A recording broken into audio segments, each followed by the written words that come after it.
নমস্কার। আশা করি প্রত্যেকে ভালো আছো। ভালো থাকার পরিস্থিতি রাজ্যে একেবারেই নেই। এটা সকলেই জানি আমরা। এখনো আন্দোলন চলছে এসএলএসটি পরীক্ষাকে কেন্দ্র করে। পরীক্ষা তো হয়ে গেছে, কিন্তু এখনো কিছু স্টেপ বাকি আছে। তোমরা সকলেই জানো, ইন্টারভিউ, ডেমনস্ট্রেশন, সেগুলোর বেশ অনেকটা রাস্তা এখনো বাকি আছে। আন্দোলন চলছে, নানান মোড় নিচ্ছে। অভিজ্ঞতায় 10 নম্বর কেন যুক্ত করা হবে সেই সমস্ত নিয়ে নতুনরাও আন্দোলনে নেমেছে। সুতরাং পরিস্থিতি খুবই খারাপ। একটা এসএলএসটি পরীক্ষা প্রায় 10 বছর হয়েছে, আপার প্রাইমারি টেট সেটাও প্রায় একই রকম সময় হয়ে গেছে। আর এতদিন পর্যন্ত কোনো রকম কোনো পরীক্ষা হয়নি, নিয়োগ হয়নি। একই রকম ভাবে যারা সিএসসি কে টার্গেট করে বসে আছো, যারা নেট সেট কোয়ালিফাই করেছো, পিএইচডি করছো, তাদেরও তো স্বপ্ন অধ্যাপক হওয়ার।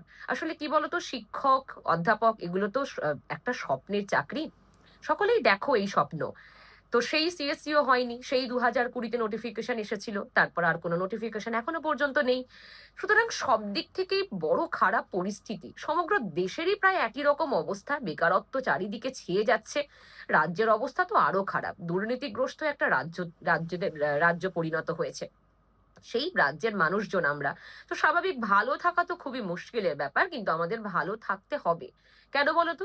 কারণ তোমার পরিবারের জন্য তোমাকে ভালো থাকতে হবে। বাবা মা এত কষ্ট করে মানুষ করেছে, এত কষ্ট করে পড়াশোনাটা করিয়েছে, তাদেরও তো মুখে হাসি ফোটাতে হবে, তাদের স্বপ্নটাকে তো পূরণ তোমাকেই করতে হবে। তাই আমাদের ভালো থাকতে হবে, আমাদের লড়াই করতে হবে, আমাদের কথাটা বলতে হবে, অধিকারটা ছিনিয়ে আনতে হবে। কারণ আমরা জানি যে তোমরা কতটা কষ্ট করে পড়াশোনা করো। আমি দেখতে পাই, আমি আমার ছেলে মেয়েদেরকে দেখতে পাই, তোমাদেরকে দেখতে পাই, আমি আমার ইউনিভার্সিটি ছেলে মেয়েদেরকে দেখতে পাই যে তারা কতটা কষ্ট করে পড়াশোনা করে। প্রত্যেক দিন কলেজ ইউনিভার্সিটি আসছে, কত কষ্ট করে তারা পরিশ্রম করছে। সকলের আর্থিক অবস্থাও একই রকম থাকে না, কিন্তু সেই একই রকম সমস্যার মধ্যে তারাও পড়বে, যেটা চাকরি কবে আসবে, চাকরির পরীক্ষা কবে দিতে পারবো। সব থেকে তো বড় বিষয় এটা, কারণ পরীক্ষা আগে দিই, তারপর চাকরি পাবো কিনা সেটা অন্য প্রসঙ্গ। প্রস্তুতিটা আগে নিই। তো সবারই এরকম সংশয় তৈরি হয়ে আছে। সুতরাং আমাদেরকে সবাইকে একজোট হয়ে কাজ করতে হবে, কথা বলতে হবে, কারণ প্রজন্মগুলোকে বাঁচাতে হবে। ভবিষ্যৎ প্রজন্মের অবস্থা ভীষণ খারাপ, পড়াশোনা থেকে তারা বিমুখ হয়ে যাচ্ছে। তো সেই প্রত্যেকটা বিষয়ে খেয়াল রাখতে হবে। দেখো, অনেকে হয়তো ভাবতে পারো যে সরকার বিরোধী কথা বলছি ইত্যাদি। একেবারেই না, কারণ সরকার বিরোধী কথা বলার কোনো অভিপ্রেত আমার একেবারেই নেই। এবং আমার মনে হয় না কোনো সাধারণ মানুষ অকারণে সরকার বিরোধী কথা বলে। যেই সরকার থাকুক না কেন, সেটাতে সাধারণ মানুষের কোনো যায় আসে না। তার একটাই কারণ হচ্ছে যে তারা দেখে তাদের যে সমস্ত চাওয়া পাওয়াগুলো, তাদের ছেলে মেয়েরা ঠিকঠাক জায়গায় থাকছে কিনা। তো আমিও একজন শিক্ষিকা, আমার তো সেটা ধর্ম। আমার ছাত্রছাত্রীরা, আমার ছেলেমেয়েরা, আমি দেখতে পাচ্ছি চোখের সামনে তাদের ভবিষ্যৎগুলো কোন দিকে যাচ্ছে। তো আমি এগুলো বলে ফেলি, আমার মুখ থেকে বেরিয়ে আসে, আমি নিজেকে আটকাতে পারি না। তো যাই হোক, আজকের যেটা কথা নিয়ে বলবো, এই কিছুটা কথা বলে ফেললাম। তো যাই হোক, আজকে যেটা আলোচনা করব সেটা হচ্ছে আপার প্রাইমারি টেট পরীক্ষা হতে চলেছে। যাদের যাদের টার্গেট আছে যে আপার প্রাইমারি টেটে বসবে, টেটটা কোয়ালিফাই করলে কিছু প্রসেস আছে, সেটাতে আমি বলেইছি আগে। তোমরা যারা আমাকে প্রতিনিয়ত দেখো তারা খুব ভালো করেই জানো, আমি এটা নিয়ে আলোচনা অলরেডি করেছি। 150 নম্বরের যেমন টেট পরীক্ষাটা হবে, তার পরবর্তীতে যে রকম আছে, ইন্টারভিউ আছে, তারপর ডেমনস্ট্রেশন সেখানেও আছে, তারপরে হচ্ছে যে 25 নম্বরের একটা পরীক্ষা আছে, এই সমস্ত, বা একাডেমিক্স এর নাম্বার আছে, সমস্ত কিছু যোগ করে তারপর রিক্রুটমেন্ট প্রসেসটা শুরু হবে। ঠিক আছে? এবার ঘটনা হচ্ছে যে তোমাদের যদি টার্গেট হয় আপার প্রাইমারি টেট তোমরা কোয়ালিফাই করবে, তাদের তাদের তাদের জন্য বলবো 5 থেকে 6 মাস সময় আছে। বেশি সময় কিন্তু একেবারে নেই, অল্প সময় আছে। এই সময়ের মধ্যে টেটটা কোয়ালিফাই করতে হবে। টেটের নাম্বারটা ভীষণ গুরুত্বপূর্ণ, কারণ হচ্ছে টেট ওয়েটে যে 40 নম্বর আছে। কিন্তু ঘটনা হচ্ছে পরীক্ষা তো না হয় দেব, ফর্ম ফিল আপ না হয় করবো, কিন্তু কারা কারা করব, শিক্ষাগত যোগ্যতা নিয়ে তো প্রবল সংশয়ের মধ্যে আমরা আছি। তোমরা আমাকে প্রচুর প্রশ্ন করেছো এটাই, কারা কারা বসতে পারবে। ম্যাডাম, অনেকে অনেক রকম কথা বলছে চারিদিকে। একটা কথা আমি তোমাদের ক্লিয়ার করে দিই, কিছু কথা যেগুলো বলছি আশা করি নোটিফিকেশন যখন আসবে সবাই চোখ বন্ধ করে ভরসা করতে পারবে। ঠিক আছে, প্রথমেই যেটা বলছি সেটা হলো যে এই রিসেন্টলি কোর্টে এসএসসি থেকে এফিডেভিট জমা পড়েছে এবং সেখানে এসএসসি সম্পূর্ণভাবে বলে দিয়েছে যে 31শে মার্চের মধ্যে তারা আপার প্রাইমারি পরীক্ষা 2026-এর 31শে মার্চের মধ্যে আপার প্রাইমারি পরীক্ষা সম্পন্ন করবে। সে তো হলো, পরীক্ষা তো অবশ্যই হবে। আমরা দেখেছি এসএলএসটি পরীক্ষা সম্পন্ন হয়েছে এবং ভালোভাবেই সম্পন্ন হয়েছে। আবার আবার আপার প্রাইমারিও সেটা হবে, কিন্তু ব্যাপার হচ্ছে যে ফর্ম ফিল আপ আমরা কারা কারা করতে পারবো, কারণ ফর্ম ফিল আপ না হয় পুজোর পর থেকে শুরু হবে, কিন্তু আমরা তো প্রস্তুতি নেব, আমাদের তো মেন্টাল প্রিপারেশন দরকার। তার জন্য আমাদেরকে বলে দিন যে আমাদের শিক্ষাগত যোগ্যতা কি কি লাগবে। দেখো, একদম সহজে কিছু কথা বলে দেব, মন দিয়ে শুনবে, ঠিক আছে? প্রথম হচ্ছে তোমার বিএলএড অথবা তোমার ডিএড যাই থাকুক, কমপ্লিট থাকুক অথবা পারসুইং অ্যাপিয়ারিং যাই হোক, তুমি পরীক্ষার জন্য ফর্ম ফিল আপ করতে পারবে। তবে যাদের বিএড আছে, গ্র্যাজুয়েশনে 50% নেই, কিন্তু মাস্টার্সে 50% আছে, মাস্টার্সের 50% দিয়ে তুমি বিএড করেছো, তোমরা ফর্ম ফিল আপ করতে পারবে। কারণ মাথায় রাখবে যে গ্র্যাজুয়েশনের থেকে উচ্চ স্তর তো অবশ্যই মাস্টার্স।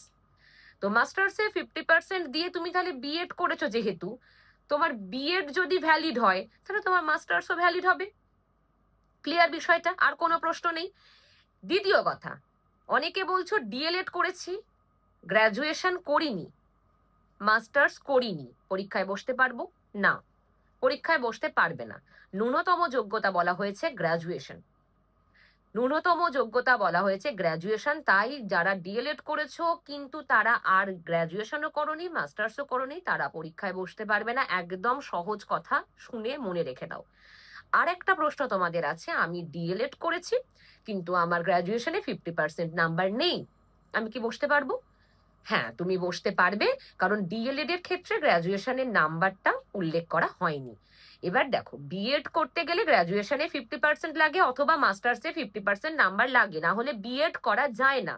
সুতরাং এখান থেকে একদম ক্লিয়ার যে তোমার মাস্টার্সে 50% হোক অথবা গ্র্যাজুয়েশনে 50% হোক, পাশাপাশি বিএড আছে, তুমি বসতে পারছো।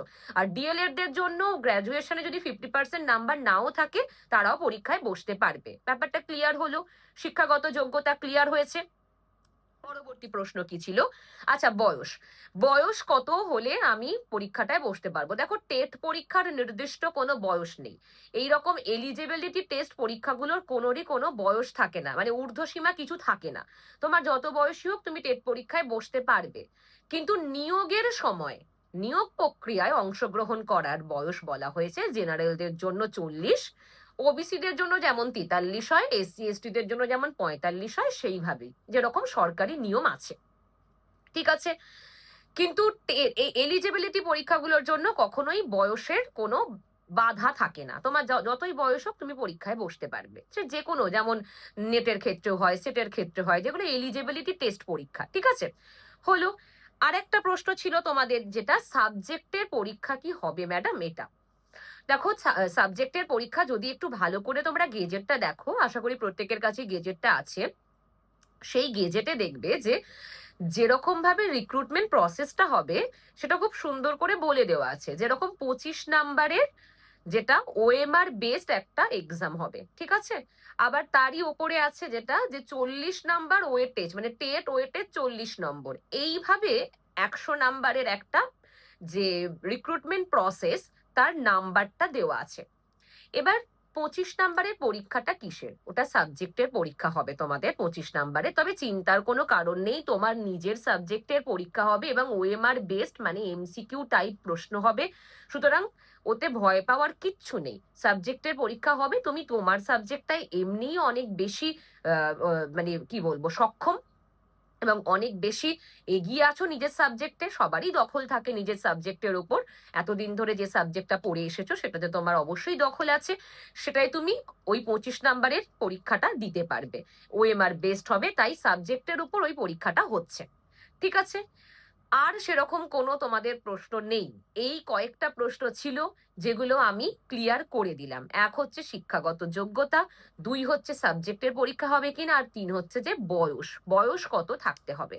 এই প্রত্যেকটা বিষয়। তবে আবারও বলছি, যারা টার্গেট করছো আপার প্রাইমারি টেটকে, মাথায় রাখবে এলিজিবিলিটি টেস্ট পরীক্ষাটায় যত বেশি নাম্বার তুলে নেবে তত নাম্বার ওখানে পাবে। মানে 150 সমান সমান কিন্তু 40। তোমাকে টার্গেটই রাখতে হবে আমাকে অন্ততপক্ষে 150-এর মধ্যে 140 পেতেই হবে।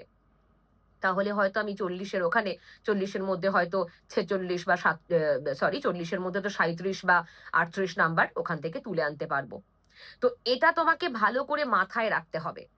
সুতরাং সেইভাবে নিজেকে তৈরি করো। দেখো, সুযোগ কিন্তু আমাদের হাতে বড়ই কম আসে। চাকরির পরীক্ষা, টিচিং লাইনের পরীক্ষার তো আরো খারাপ দশা।